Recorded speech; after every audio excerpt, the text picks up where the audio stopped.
It can become this self-fulfilling prophecy that the hearing loss is affecting you.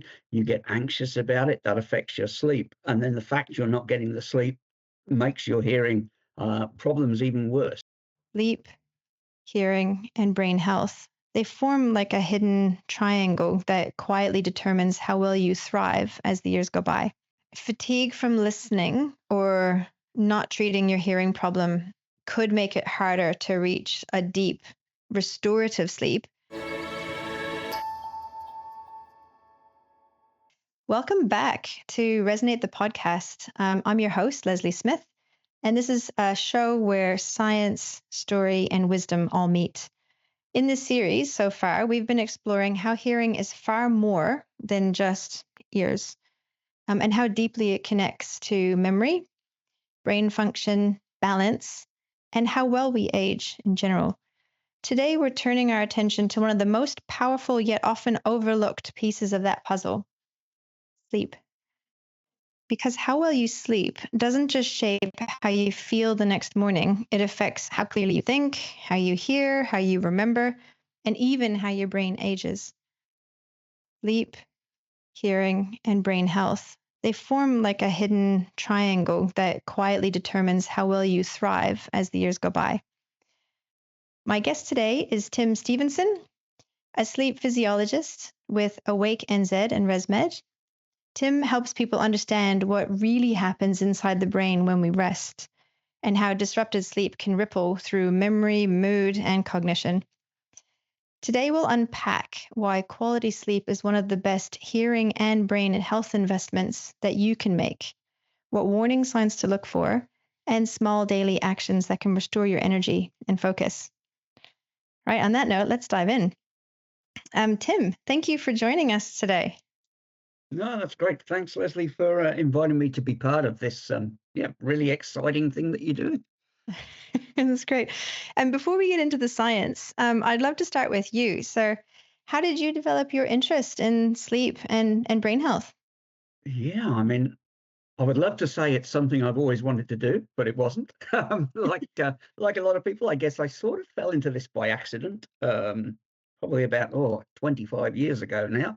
I was playing golf with an ENT surgeon, an ear, nose, and throat surgeon, who said, "Hey, look, I've got all these people coming to me complaining about their snoring and it's affecting their sleep and their life." And he said, "Yeah, I really don't know what to do with them." And when we looked, there really wasn't a lot in that stage to do with people, and but it didn't involve horrendous expense or long travel. So, yeah, I guess I saw a way to help people, and I saw a business opportunity, and thought, let's see if we can combine those together and see where it goes. And Yeah, yeah, still yeah. doing it 25 years on. Oh, fantastic. And so now, as you said, you help people all across Aotearoa and decode their sleep and help to restore it. So, what have you learned so far about like how powerful a good sleep can be? Yeah, I mean, it's an interesting thing, lots of people, I guess, traditionally, the 8 hours of sleep that we were all sort of told to aspire to, and if you had too much, you were lazy, and if you had too little, you were something, you was gonna be, gnarly all day and nobody would want to talk to you. So, I guess Mhm. it's been about sort of changing a lot of those understanding of those long-held myths, and trying to convince people that, um, a lesser amount of great sleep is better than a huge amount of really poor sleep. Okay. But also, I think probably in this day and age, about letting people maybe accept more about their sleep and their lifestyle and how it all fits together, and that round pegs don't go in square holes. So, if you're a shift worker or if you've got lots going on in your life with family or commitments, then that 8 hours of sleep every day just isn't going to happen. But you Mhm. can do a lot to try and get the best sleep that you can. Right, right. I think that's interesting, as you say, because people would think that you sleep longer, that's a good thing. But always find it interesting as well that when you're really tired, like overtired, it can also be Mhm. harder to sleep. So yeah, that's I'm sure we'll talk a bit more about these things a bit in our conversation. Um, I tend to think that sleep is switching off. but it's actually an active process, right? So what actually happens inside our brain when we fall asleep? Yeah, I mean, look, it's a whole heap goes on, and I guess we're still trying to learn about exactly what goes on, and like a lot to do with the human brain, there's so much that really hasn't been explored yet. But we're certainly seeing, yep, that there's whole different stages of sleep, and that it's a lot to do with, yeah, there's things that really come from us being dinosaurs that are still there. There's an area in your brain that is still there from hundreds of thousands, millions of years ago, that is sort of controlled by seasons and sunlight and circadian rhythms, you know. Hmm. But then there is also a very structured way of sleeping. So really, you know, it is important. That's why that quality sleep and trying to maintain that structure of your sleep, it is very important. It really allows things like that affect your whole body. You know, when we're talking about sort of memory conciliation, to immune system, to cardiovascular health, a whole heap of things that interact with sleep. And we so often see now that people who have poor sleep or have sleep diseases, especially sleep apnea, which is incredibly prevalent in New Zealand, it affects their whole health. So often the thing that brings people in to do something about it, yeah, for example, could quite often be snoring. It's the sort of in your face thing that tends to make people get either come or get sent to a sleep clinic to get it sorted out. But underneath that, there's a whole heap of things going on with their sleep, and sometimes people suddenly realize like, oh, this is what's going on, and this is what's happened to me for years because it's very unusual to find. I mean, we occasionally you find people who have had a head trauma or something where things can change dramatically very quickly. But for Hmm. most people, it's a chronic process. For years, Yeah. their sleep has slowly changed, often got worse. And if you're that person, you sort of forget what it's like to wake up and like, let's go with the day. It's just like, wait, Yeah. oh no, here's another day. So it is great that for a lot of people, small changes or treatments can really have huge effect on their lives and the people around them, their Mm. work, their family life, everything really. So it's, yeah, I guess it's an area where we're seeing it really is worthwhile putting the effort in, and for people to seek out solutions. So yeah, it's a fulfilling both ways, I think. Yeah, yeah, I can see that. It's interesting you talking about that slow, chronic, insidious sort of change. There's that horrible analogy about the frog that's in the pot. And if you put him into boiling water, he'll jump out straight away. But if you put him in the pot and then slowly Mhm. turn up the heat, he'll end up staying there longer. um, I'm sure that, as you say, whatever your baseline is, if it was a drastic change, you'd certainly know it. But if it's a very slow, slow, slow, gradual change over years, it's much harder to put your finger on it. In our society now as well, I think sleep is sometimes made a sacrifice, Mm. because you've got to work hard or there's something that you need to do, and you push sleep aside. And bizarrely enough, some people even use it, I guess, as a badge of productivity. Hey, I get by on 4 hours sleep a night. It's all I need, and it's yeah. Yeah. Yeah. Unfortunately, you're sort of kidding yourself, and long term, Right. that Yes. isn't going to work for Yes. you. Maybe for a couple of days, but yeah. Mm. I think it's fascinating what you said about it affects your immune system and your cardiovascular health. So it's what I was saying before about how I would have thought that sleep is just switching off, but there's like so many more things that are happening in the Mhm. background. And while you're sleeping, your brain is almost cleaning house, sort of like clearing toxins and strengthening Oh, connections. And um, so yeah, so interesting. So snoring, you mentioned that kind of or breathing issues can make sleep worse. What about other things like stress or light or, absolutely. Yep, even. there's a whole heap of factors. And I guess again, coming back to that modern society thing, certainly the increased use of electronic screens, Yeah. especially late in the evening, people have sort of, in many cases, replaced the reading the paper book in bed to the looking at the iPad or the phone. Hmm. Um, that is definitely not Mhm. good for you. The blue light from those, again, going back to that sort of ancient part of your brain, you know, that light will trick you into thinking it's the morning, not the evening. So it will affect your ability to go to sleep. And we see that in a lot of people with insomnia that just can't get to sleep, is that they've just developed these poor habits around that. Yeah, the whole sort of lifestyle thing, I guess, is changing. You know, with TV being more available on demand, so you can watch it when you want it, where you want it. So more people watch television in bed. Live sports 24 hours a day, so people will have a cat True. nap, get up and watch sport, and That's yeah. So true. we Yeah. hear, it's sometimes amazing. People don't realize what they've done, and so that's why even though we've got lots of modern monitors and technology, sometimes getting people to write a sleep diary can really Yes. open their own eyes to what they're doing, and they suddenly I go, "Oh, bet. man, Yeah. no, I never even realized I was doing this," and it's, Yes. yeah, Yeah, true. very, very, interesting. I'm an audiologist, and we find in the hearing world as well that if somebody doesn't hear very well, they spend a lot of energy and effort over the day. So, listening effort to try to decipher the message of Yep, what people have said. And that there's a theory that you wake up in the morning with essentially a certain amount of resource or energy in your body and your brain, and so you're using a lot of this energy or this resource to understand the message. So that makes yep, it harder then to remember the message.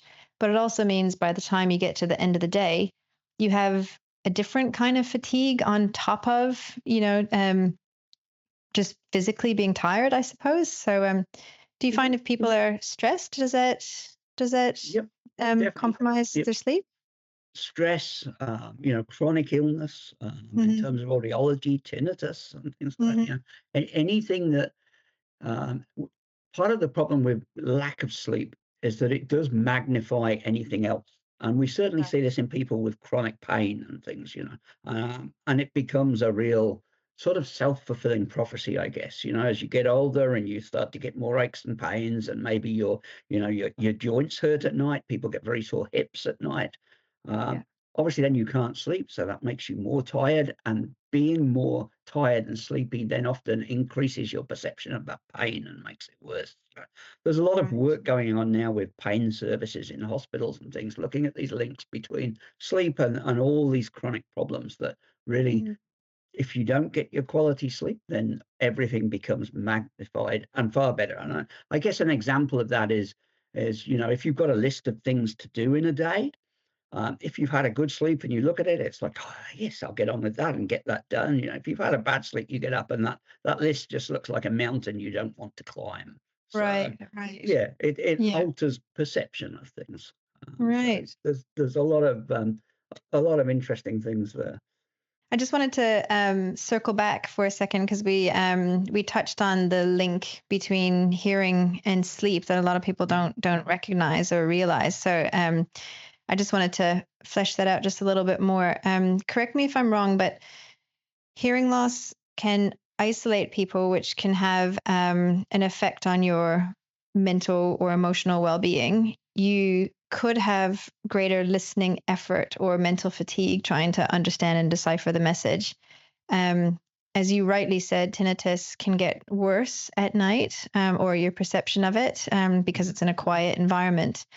And I would imagine if you had sleep apnea or some kind of issue with your breathing, then that could affect your oxygen levels, maybe, which would then have Yeah, issues with your energy.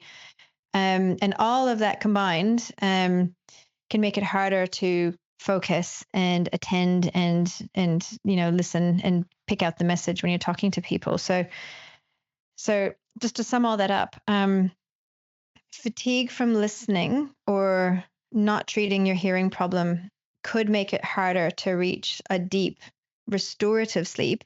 And then poor sleep can also make hearing effort worse. So we have this kind of reciprocal kind of relationship or the chicken or the egg sort of absolutely. situation. Would that be right? Yeah, yeah, no, it absolutely is a two-way relationship there. I Yeah. mean, certainly, lack of sleep can interfere, or the theory is, especially with the way you process noises within your Right. brain. Sleep apnea, like you sort of mentioned, then definitely has that. physiological effect of the reduced oxygen level. Pretty much the theory is that your body will sort of try and preserve whatever oxygen it's got for the most important things. Um, and so it will slow down processing of things like hearing, because that's sort of down the list. Your brain's trying to keep Right. your brain and your heart alive and everything else. And it Right. really is chopping off bits of a bit. So, yeah, it can potentially lead to hearing loss. And like you said, I guess the other way of that is that, yeah, certainly you get increased anxiety. And like a lot of things with sleep, it can become this self-fulfilling prophecy that the hearing loss is affecting you. You get anxious about it, that affects your sleep. And then the fact you're not getting the sleep makes your hearing problems even worse. So, Yeah. so Yeah. many of these things we're seeing, it's They're so breaking that interrelated. cycle of Mm, doing mm, something about it. And it is, yeah, it can be difficult to do, but certainly, the effects of loss of sleep are huge, really, mm. across hearing and reactions, memory, processing ability. Right. Yeah, it's It's incredible kind what of it more causes. global, isn't it, with how your brain functions? Forgive my ignorance, Tim, but what is sleep apnea? I know, people snore, but Okay, not yeah. everybody who snores has sleep apnea, I wouldn't think, No, right? absolutely not. I mean, it's sort of at least 20% of the population snore, um, but probably about, or I mean, the figures vary a little bit, but about 4% of females, about 8% of males have some degree of sleep apnea. So the definition of sleep apnea is to have an apneic event. You stop breathing for 10 Oh, seconds or more. Um, and that gives you a score. Basically, what a sleep test does is measure every time you do that, okay. and looks at the number of times you do it in an hour, averaged out throughout the night. So, say you slept for 10 hours, you stop breathing 100 times. That would be like an apnea index of 10 per hour. And that allows us really to give you a score on the mild, moderate, severe, and sort of determines what might happen to you from then onwards. Okay. Like all things, it has to be taken, a little bit with a pinch of salt. Yep. One rule never applies to everybody. Sleep apnea, has been around forever, I guess, but in terms of recognizing it, probably only around about 40 years or so. Um, the treatments for it have got better, but it was predominantly thought to be a disease of middle-aged, predominantly overweight guys. Yep. Um, what we're seeing now with the research is it also affects a whole lot of females, especially older ladies, sort of perimenopause onwards. Right. Adds to all those other hormone changes that make your sleep a nightmare at that age. Then it also fits in with all of those. So we're seeing more and more ladies. That's me. Yeah. And it's sort of very different, because it seems to be guys tend to get these very severe, loud snoring, stopping breathing, waking up with a huge gasp sort of types of things. Whereas Right. the Right. females, it's often a lot more subtle. It's variations in breathing and resistance in their airways, but has just as much of a Mm, profound mm, effect right. on their life, as just actually Right. stopping breathing. So yeah. And how would you measure this? If you're asleep, you won't know how many times you wake up. So how do you measure that? Yeah. I mean, people are getting much more aware of it themselves now, which is Okay. interesting. I guess the rise of smart devices, Oh, of course. is coming. So all the new Apple Watches and things, they all have some degree of alerting people to this. Ah, So okay. we are going to get a lot more self-aware people, I guess, that this Right. is going on, Right. um, which is sort of good and bad. Obviously, Yes, yes, I'm sure. it's I'm good to sure. have awareness, but it's not always good to try and diagnose yourself on what your No, watches are. indeed. Um, Yeah. Like Dr. Google or Dr. Apple to diagnose you. Yeah. yeah. Yeah. But I guess our biggest point of referral would be partners. Okay. And I guess audiology is often the same. I would suspect, that Mm. Hmm. the partner notices changes in the person, or Yeah. changes in Yeah. they can't hear what the person's saying to them, or Yeah. in the case of sleep apnea, that they hear them stop breathing at night Hmm. next to them, Hmm. and hear 10 or Yeah. 15 seconds doesn't sound long, but if you're laid next to someone and they've been snoring away and then suddenly goes quiet and they stop, and counting down the seconds and suddenly off they go Yeah. again with a big breath, and that It can be a repeats bit alarming, I'm sure. hundreds of Yeah. times a Yeah. night. It's Yeah. Yeah. it's not good Yeah. for either of you. So yeah, No. a lot of people we actually get they either get pushed along by their partner or their partner actually sends their details in. So yeah. Yeah. I can totally see that. That does happen a lot in hearing as well, because often Mm, if you've missed something, you don't actually know that you've missed it, right? no, If you've correct. misheard something, you heard what you heard. But yeah, it's the other people around you that will notice that you've missed something. So yeah, that's true. Yeah, I Um, played golf with a couple of guys who I suspect have terrible hearing, but they would totally deny it. Yeah, yeah, they might. Hopefully, they'll hear this and they might come and have their hearing tested. absolutely. Yeah. Um, just circling back now. So we've touched on sleep and hearing, but what happens in the brain when sleep deprivation, or you don't get enough quality sleep? How does that affect memory and mood? You mentioned earlier that it kind of can skew your perceptions on things, but I'm sure there's a bit more to it than that. Yeah, no, definitely. I mean, certainly, yeah, brain function and memory is one thing that's highly affected, especially by the quality of sleep. That is really one of these things that, um, you know, 10 hours of totally fragmented sleep of waking up every 30 minutes or something is not going to solve. That No. is where you really require that structured sleep. It's where you need, if you like, there's two sorts of sleep. There's the deep sleep, which comes on once you go to sleep. Normally, most people should fall asleep in about 10 to 25 minutes, something along that sort of window. Once they fall asleep, they'll pretty quickly go into this deep sleep. Um, about an hour and a half after they fall asleep, then they'll start to dream. And basically, your sleep lightens up, if you like. Your brain becomes more active. Your Mm-hmm. body becomes very relaxed, conversely, because your brain sort of turns off your body muscles so that you're not Oh, thrashing out and acting out your dreams. right. But your brain is very active. It's rapid eye movement sleep, or REM sleep. It's called that because if you observe someone doing it, you can actually see their eyes moving. Mm-hmm. Um, that is when you're storing these memories away. A bit like putting books away in a library. Right. Your memories from that day are getting filed away so that you can recall them easily next time. If that cycle gets interrupted, then those books don't end up on the right shelf and you can't find them the next day. So I talk to a lot of people with poor sleep who, once you say to them, say, have you got memory problems? No, no, no. I can remember, 50 years ago. And it's like, yeah, but can you remember yesterday? Can you remember Yeah. Yeah. what you were going to get at the supermarket? Can you remember where Mm-hmm. you put your car keys? And they're like, Mm-hmm. yeah, it's those memories that it gets. Yeah, yeah, yeah. Yeah. Where you Yeah. went to school, that's fine. You'll remember that forever. But yeah, you lose those little menus from yesterday. Also, the structured sleep, a lot about physical repair, so repairing injuries to your body. Certainly, people who have better sleep, treated sleep apnea, things like that, get over things like surgery a lot better, a lot Oh, more interesting. information. If you think of, your body trying to repair itself, if it's got Yeah. plenty of oxygen going to those cells, Mm-hmm. it's going to be able to do it better. So, broken down, it's all sort of quite interesting. Immune system support, stopping you getting, those winter bugs and things like that. A Mm-hmm. lot of hormone balance. Mm-hmm. Part of the sad thing we see with sleep apnea is the two things that make sleep apnea worse are age and weight. Really, we can't, put the clock back on the age, but Yes. you can try and control the weight, but it becomes very hard because if you've got sleep apnea, it messes with your hormones. It makes it harder to restrict your diet.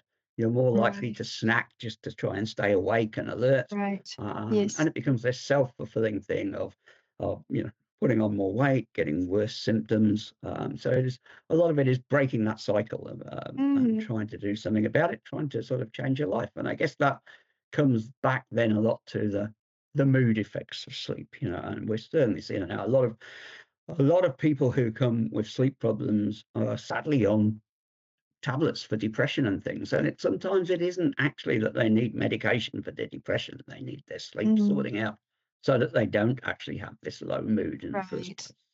Perhaps the lack of sleep kind of lowers their resilience in general, Yeah, perhaps. So they're more susceptible. Interesting. definitely. You talking about the kind of healing as you sleep.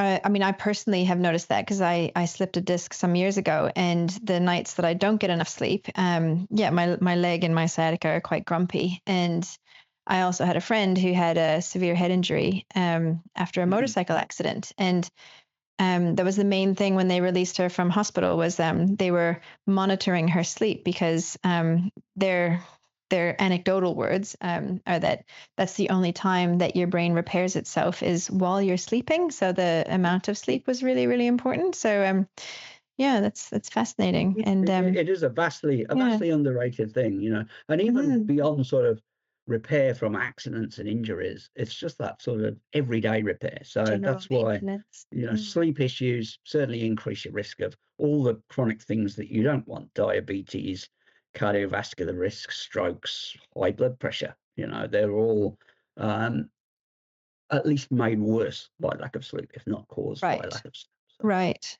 right. Fascinating.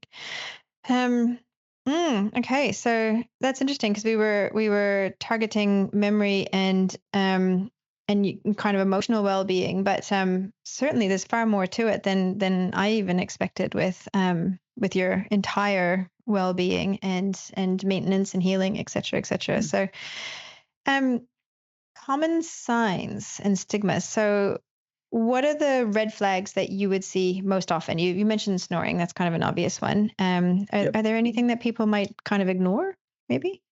Yeah, I mean, daytime sleepiness is often the difficult one, Yeah. and it's something that we often, we have a sort of sleepiness questionnaire. It's not fail safe, but it tries to give an indication if someone's more sleepy than they should be. But I guess, like most questionnaires, it's very subjective, Mm, mm, and people are often guarded giving answers because some people of think, course. oh, if I say I'm really sleepy, they might take my driving license, or Yeah. so it makes people sometimes guarded about it. And also, it's very interesting exercise to do to give one to someone and their bed partner and say, Yes. can you both fill these out? And you can get completely different ends I of the bet. scale. One Yes. person will be like, "Oh, I never fall asleep in front of the TV." Well, the Hmm. partner will be like, "Always falls asleep in front of the TV." Right, right.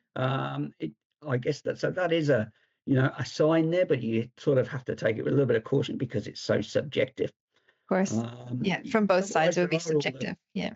Mm, there are all the high blood pressure and the other chronic diseases that go with it. So people with diabetes, high blood pressure, high cardiovascular risk, they should certainly be sort of proactively thinking about their mhm, sleep. And mhm. certainly, we do a lot of education. I'm sure that Resonate do as well around GP meetings and GP conferences and things, trying to get some. I mean, I always feel sorry for GPs, even when I go and see mine. You're trying to get so much into your 15 minutes or Yes, whatever it yes, is. true, true. You know, trying to educate them to prompt people just to say, oh, have you thought about your sleep? We haven't got time to go into it in deeply today, but go Yeah, online, research it. There's a whole lot of yeah, people can help you out. And yeah, I think a lot of it about sleep is exploring it, seeing what's happening to you, and often hearing that it's not just you is a big help as well, because of course it is. it can be a very isolating thing. People Yeah, in general, often, especially guys, don't talk about their sleep. It, yeah, yeah, yeah. yeah. No, And you're like you were right. saying about the hearing, that Mm, they often either don't know or don't want to admit that it's going mhm, on. So they sort of try and hide the fact away. So it is bringing it out that it's a common problem. Lots of people have it. Lots of people get help for it, and lots of people improve. mhm. You know. And people might not attribute things like, uh, I'm not having a great job focusing over the last month and a bit, or I'm a bit more titchy or a bit cranky, or just being a little bit slower to Mm, react. They might not put all these things together and think sleep, they might just think, oh, it's just a bit of a blip, and this is what's happening. Okay. Interesting, interesting. yeah. So I guess just on that thing about that, yeah. there is a lot of myths there, and a lot of things that, oh, dad always snored, my uncle always snored, and Yes. I hear that all the time, but they're all This should right, be right. and yeah, how were they? Oh, he died when he was 70 in his sleep. And it's like, have you ever wondered why he died in his sleep? So, Yep. so yeah, Yep. it is, I guess, just getting people to step back and think, and yeah, simple things. Sometimes getting them just to try simple things first Mhm. can be really good. But definitely, heaps and heaps of online help nowadays, which is good. It used to Yeah. be something when we first started, it was very hard to find help about. Mm. Um, and there probably wasn't anywhere to go to, and anywhere there was to go to was a sort of laboratory inside a hospital, where Yeah. people just didn't want to go, didn't have Yeah. time to go. Yeah. Well, that's what we're having this conversation for, right? Is to bring it out into the open so that there's less stigma and as you said completely rightly, so people don't feel like they're alone. Mm, And I think there's another parallel between getting your hearing tested and perhaps the old school getting your sleep assessed in the hospital kind of clinic setting. yeah, You don't know what happens behind those closed doors, so that kind of yeah. unknown factor can be a little bit scary for people. Um, and also, it's not really our human nature, is it, to kind of share these deepest, darkest feelings or fears, or maybe not even have the skills to actually be self aware sometimes, to sort of have the world stop for a second and check in, because life is busy and you kind of keep moving. So it's, yeah, easy There's to a have lot these of things pressure drop on to the people bottom of the these queue. days. There's a lot Mm-hmm. of, and I guess the whole COVID thing certainly didn't help with sleep as well. That Yeah, affected people's lives in so many ways, didn't it? it did. But It did. it certainly didn't help with regard to sleep and talking to people and sharing things, because we all disappeared into our little bubbles. Yeah, that's right. That's right. And it's hard to kind of get back into the realm. So Yeah, if we did, check in and we were a bit self-aware, or your partner pushes you along to get tested. So let's talk solutions now. So what does improve your sleep and then therefore your brain performance? sure. Yeah, I guess a big thing is consistency. Now, I know it's not possible for everybody, and like I've touched on before, it's very difficult with the shift workers. It's difficult with people with young children. And sometimes you've just got to accept that it's not going to be achievable. But if you can achieve it, then it is a very big thing. Your brains are good at being creatures of habit, and as you'll find, if you try and change time zones, get jet lag, things like that, your brain doesn't want to change. It wants Indeed, to stay indeed. as it Yeah, is. yeah. So anything you can do to keep that schedule as regular as possible, and even at weekends if you can, which is not always popular with people, but the Mhm. staying in bed until midday on a Saturday and Sunday isn't a good thing, because your brain will just want to do that again on Monday. Right. So, Yes. yep, that's certainly a start. Okay. Optimizing your environment is Okay. good. So blackout curtains, eye masks, room as reasonable a temperature as you can. I know that, like at the moment with this humid weather we're having, it's a pretty hard one. But Hmm. yeah, certainly trying to keep your temperature and things like that. Um, White noise machines, again, that's another thing that's a sort of tie in with audiology, with the Yeah.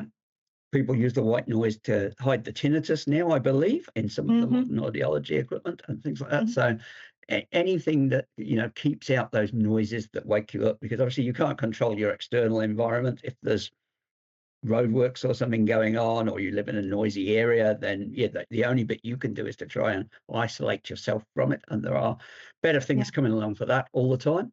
Um, Diet and substances, no heavy meals before bedtime. I guess that's where that sort of no cheese and red wine 30 minutes before you go to bed is not a good thing.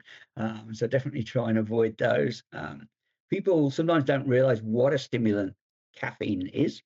Right. I just realized I'm doing the podcast drinking a cup of coffee, but it's okay for now. But I mean, really, you shouldn't. From that sort of, your last coffee should be this sort of time of the day.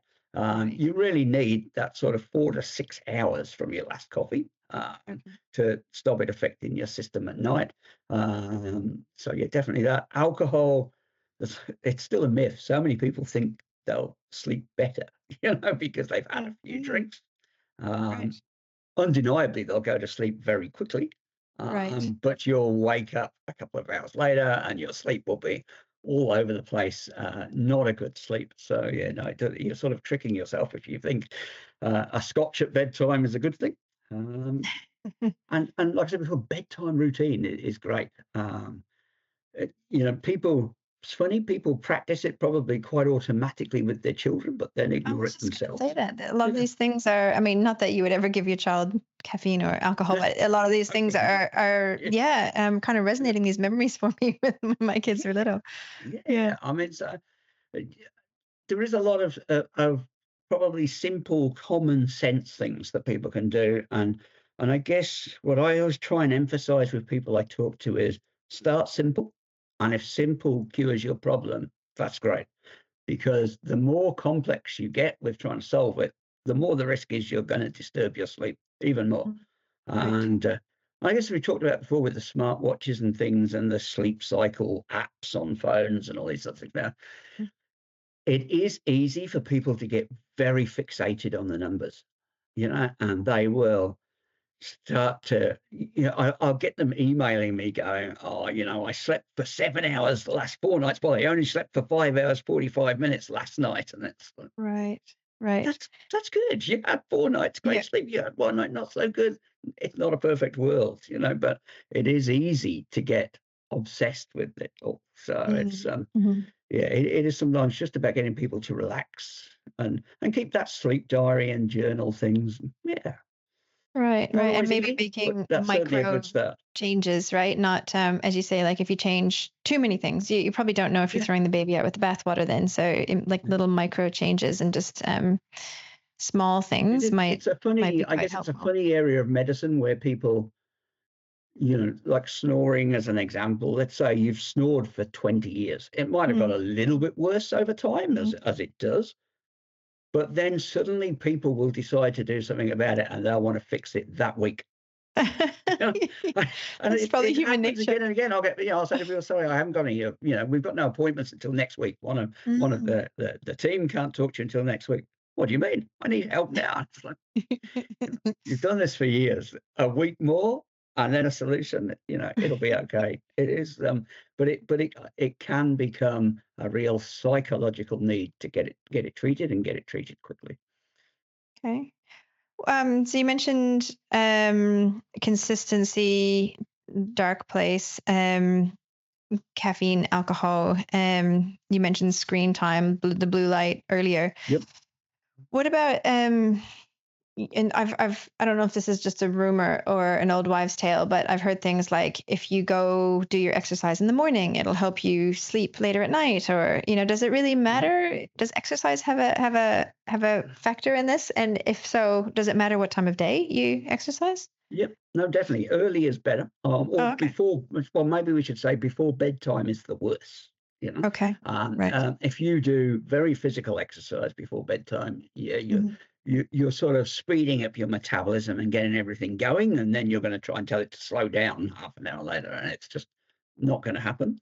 Um, More and more, we're seeing things like getting up in the morning and going out in natural light, if you can do it, is good. Like we said, Okay. there's still a lot of those very old embedded instincts in your brain. Your circadian rhythm tries to track night and day, um, Right. but gets very tricked these days by the blue screens, by the much improved lighting in houses and things. Mm. So it still wants to carry on like it always has. When that you if you like come out of your cave and it's daylight, so you wake up. It gets Yeah. dark at night. You go in your cave and you go to sleep. Yep, that can be quite a difficult thing to change, but it can be done. And there's lots of sleep programs about sleep management and changing the times that you sleep. There's whole programs around the way people can do that. Psychologists have got now very much into that, helping people who have the insomnia and just can't sleep into helping them with different programs to do that. Right. I don't know if most people have heard of like the teenagers, that don't want to get up for school. They want to Yes. go to bed later and then they Yes. want to get up later because that's Yes. just their natural instinct at that time in their life. Mhm. Whereas you get older and people tend to become the larks. They tend to want to get up early and go to bed early. So there is a Right. whole aging thing to it as well. And you have to accept that Sort of people an are going overlay. to change and not try and put people, you know, into a slot because you think that's where they should go. So yeah, there is Yeah. And there'll be some there, individual variables on top of that as well, I'm sure. yeah. If you were somebody who was a quite significant snorer or who had sleep apnea and stopped breathing at different times, Mhm. how do you treat that? So yeah, I mean, the first thing is to, I guess, to diagnose it. That's what we try and Mm. say to people. There's like if you go onto the internet now and type "stop snoring" or Hmm. sleep apnea, saying you will get pages and pages of advice, hundreds of products. it's Yes, yes. it is very confusing. And look, some of the products are great, but they're great for something and not for something else. So Right. like Right. snoring, if you just snore, Yeah. then all the anti-snoring products are probably reasonable. If they work for you, you don't snore. It's great. But if you snore and have sleep apnea, the danger is you can take away the noisy part and leave the silent part that's actually damaging your Mm-hmm. health. So a sleep test is important. Obviously, it can be hard to get, like a lot of things now, through the public system, or there can be a wait. But there's plenty of private companies, Awaken Ed being one of them, that do this, and it's become a lot cheaper. Like I said, when we started doing this 25 years ago, we bought a sleep monitor that almost took two of us to carry into someone's house to do a Wow. sleep test on them. And Right. it printed out about 10 meters of paper over the night with squiggly lines down it. And we all sort of looked and went, oh, yes, you sleep terrible. Yeah, now that's shrunk into a tiny little device that people just sort of, wear on their wrist. Oh, So it's wow. just a little thing, goes on your wrist Yes. like a watch. It records everything that goes on. Wear it for a couple of nights, send it back. It gets downloaded. A report gets written, and the advantage then is that we can see uh, when your sleep apnea is happening in the night, how often it's happening, how severe it is, and come up with a treatment plan from that. We're very lucky that we have a couple of great New Zealand sleep physician doctors that work with Awaken Ed. So, obviously some people have medical problems underlying their issues. Hmm. So that really is a lot of the reason for testing. Hmm. I mean, there is two types of sleep apnea, if you like. There's the snoring, noisy one where the pipe's blocked and you just can't get air in. But there's also a thing called central sleep apnea where you just lay there and don't try to breathe. Um, Oh, Predominantly comes on when you're older, especially if you're chronically ill, associated with medicines, especially narcotics and things. right. Yeah. Um, Made much worse by alcohol. Hmm. It needs a much more medically focused approach. But it's only once you've done a test that says this is the problem the person's got that we can Hmm. say, oh, look, you need To to tailor take it this report back correctly. to your GP and say, send me to the hospital, or you need to see one of the private doctors privately. It's identifying what the issue is and then finding the right treatment for it. And I guess that's part of the thing about sleep. It's a sort of many faceted issue, and it's finding the reason why what's happening, what is happening, and the severity of what is happening, and then coming up with the right treatment plan for that person. I think it's so interesting that most of the treatments are so simple, but so powerful. Blackout Mm. blinds, go to bed at the Yep. same time. And you think, oh, jeepers, that doesn't sound very magic wand, lightning bolt, but there are Well, tangible, real things that can make such a powerful difference. So, over the years, I've lost track of how many thousands of people, I guess, who have snored and ended up in a bad relationship because they're out of in mhm, separate bedrooms and things, and mhm, life is just awful. And sometimes just something like sewing a tennis ball in a pocket you've made on the back of a t-shirt, so that when you roll onto your back, it's uncomfortable and you turn onto your side, yeah, works for people. great. It Yeah, basically yeah, trains you sort of like a dog training, I guess, yeah, that if you lie on yeah. your back, it's uncomfortable, so don't do it. A lot of Yeah. guys say, well, it's better than the elbow in the ribs all night to turn onto my side. So, sometimes you're absolutely right. Sometimes simple things can be very Mm. effective, and people just need to be encouraged to try. Yeah, absolutely. And to me, it kind of comes back full circle too, where these little micro changes, it's about empowering people to take control of their own health and their own well-being, and kind of prevention, instead of it being crisis care, and Sure. the ambulance Yep. at the bottom of the cliff sort of thing. So I And love part this of the approach. problem, I Yeah. guess, with all these things, you know, hearing, sleep, all these sorts of allied medicine type things, is Hmm. Hmm. they're not especially well dealt with in hospitals. Um, you go in, you get seen, you get a treatment or a test, you get Hmm. sent home again, and then sometimes nothing happens for quite a long time. And people, I've sort of found people don't respond very well to that. People like sort of more frequent contact, and like you said, putting in charge of their own options rather than this, this is for you, go home and do this. A bit more of, oh, well, these are some options. Have a try at this one, then have a try at Yes. this one, see how you go, and come back and tell me. And, Yeah. yeah. Yeah. Yeah. No, that's so true. And I think it's fascinating and really holistic and quite empowering that your approach is about helping people understand their own biology, and what to do about it. Um, so we've just touched on what people can do, and the keep it simple method. Sometimes Yep. simple is better. But can you share with me a few things about what doesn't work? Because there is a lot of stuff out there. So a lot of misinformation. So Yep. are there any There myths is. that you'd like to bust, or things that you would say please stay away from? Or Yeah, I mean, I guess try everything cautiously, is what I say. right. Hmm. Research what you do. Um, Try and find someone that's been established doing something for some time and has hopefully got some qualifications and experience in it. Um, it's difficult these days because a lot of people are looking for the quick fix. And they'll believe that promise on Facebook of, 10,000 people have used this and they're all cured. And yeah, but I think the advantage of sort of certainly in terms of the snoring and the mild sleep apnea and sleepiness and things is that there's nothing really to be harmed by trying some of these things. Um, Probably you've just got to realize that, yeah, if it doesn't work, move on or get help. Hmm. I think getting the diagnosis first is the very important thing. In terms of insomnia, which is actually the other big one, that we Hmm. sort of hear all the time, and I guess it's one that it's sort of in times like COVID and things are a lot worse. Everyone got stressed, and Hmm. when the interest rates were high, we suddenly saw a whole lot more people coming to us then for insomnia, because Yeah. Yeah. it's so closely associated with stress.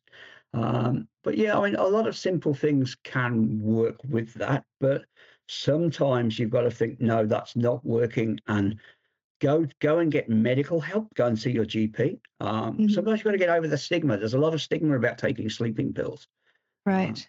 some people actually do well, and the modern sleeping pills are very different to the old sort of sleeping pills that left you useless all day, sort of thing. Yeah.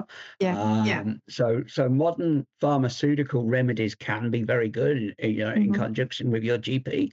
Hmm. And can certainly help and take away some of the stress that's making that insomnia worse, because that can be a horrible, lonely disease. If Mm. you're the only person that's awake in the house all night, um, and you're trying not to wake anyone else up when you're wandering around, wondering what to do. It gets very, very lonely, And and stressful, I would imagine. yeah, Yes. Yeah. it's a And you'd be horrible concerned, thing. wouldn't you? Because yeah, your resilience would go down, and you might catastrophize and things. So Yeah, so it's definitely knowing when to seek help, isn't it, yeah. to do something. So certainly, there's nothing wrong with trying some things yourself. Certainly, lots of online help where you can get worksheets and ideas. Even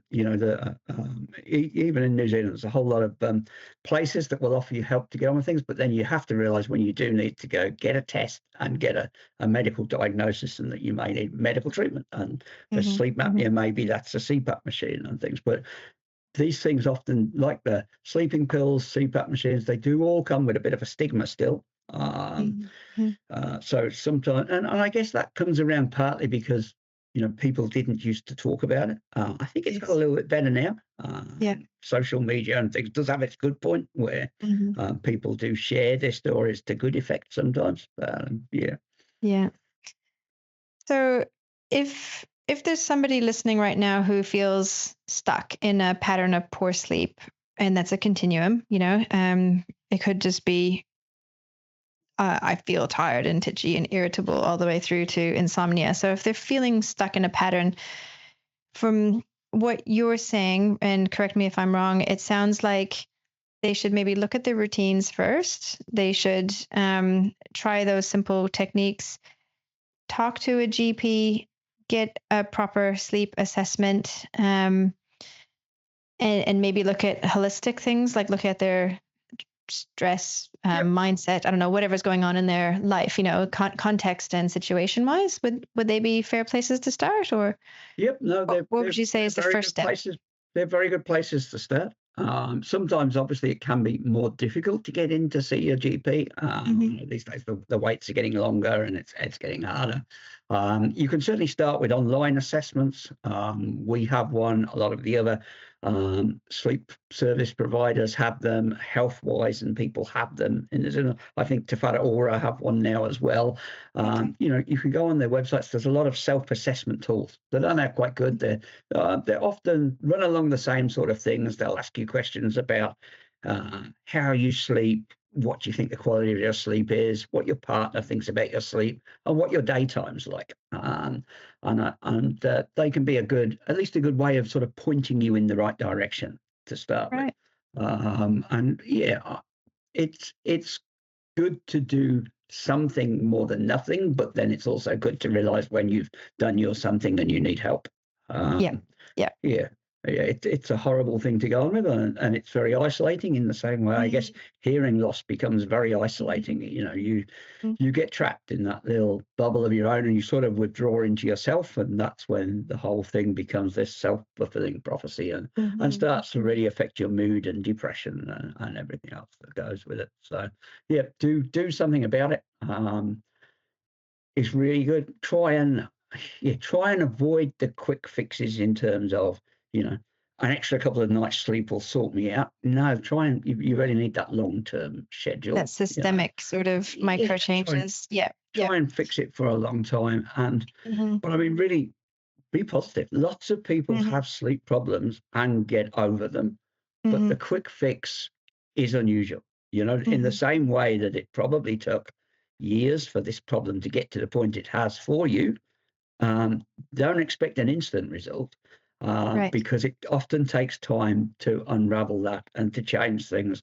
If it's sleep apnea, and you're getting onto that CPAP therapy, it's going to take a little while to start to get that energy back, to start to exercise, to change your sort of lifestyle, lose weight, Hmm. reduce things that way. If you've got insomnia, then it takes a while to retrain your brain into relaxing and going to sleep and getting that restful Hmm. sleep. But they can be done. It can Predominantly, be. for most Yeah. people, Yeah. that goal is achievable.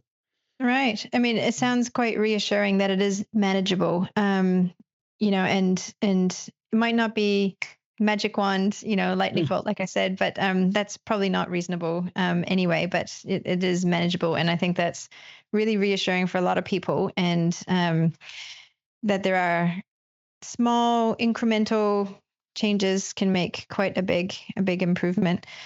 Um, is there anything else that you wanted to add, Tim, before I wrap up and reflect on what we've learned?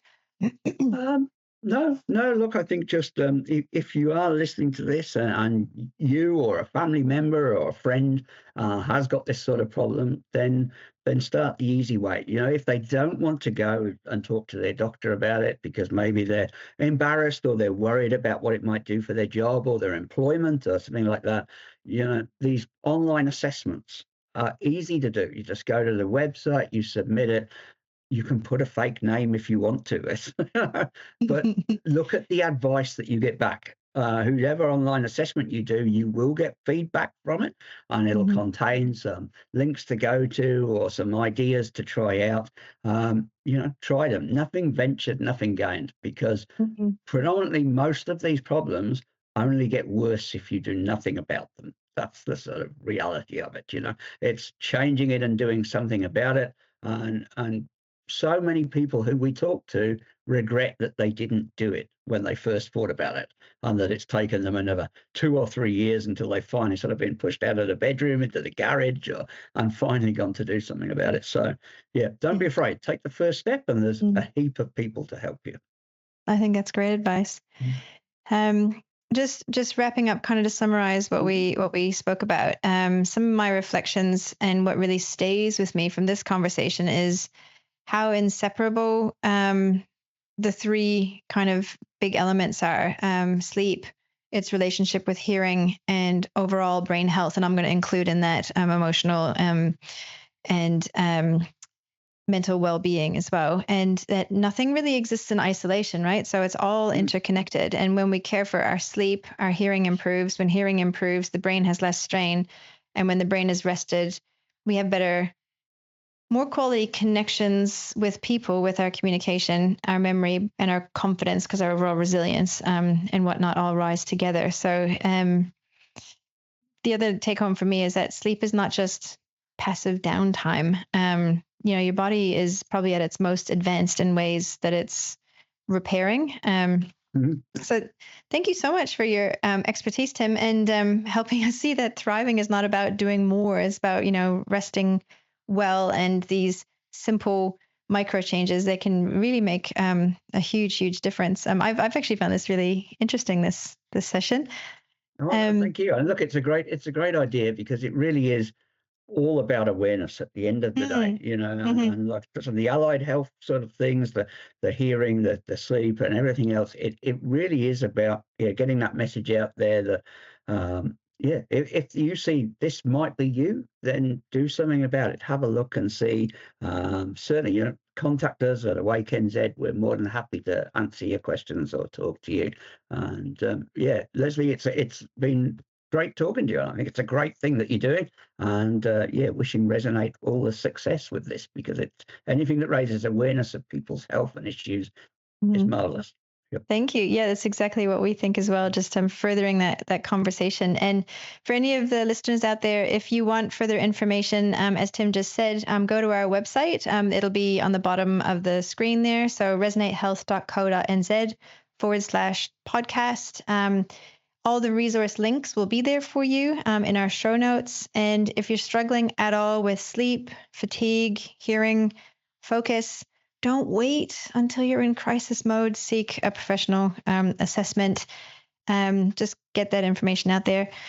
And if you think about it, just getting good rest and therefore repair is the best thing you can do for your brain, the best gift you can give it. I'm Lesleigh Smith, and this is Resonate the podcast. If anything you've heard here today resonates with you, carry it forward, let it echo in your life, continue this conversation, share these ideas with someone who might find them useful. And I'll see you all back here next time. Thank you.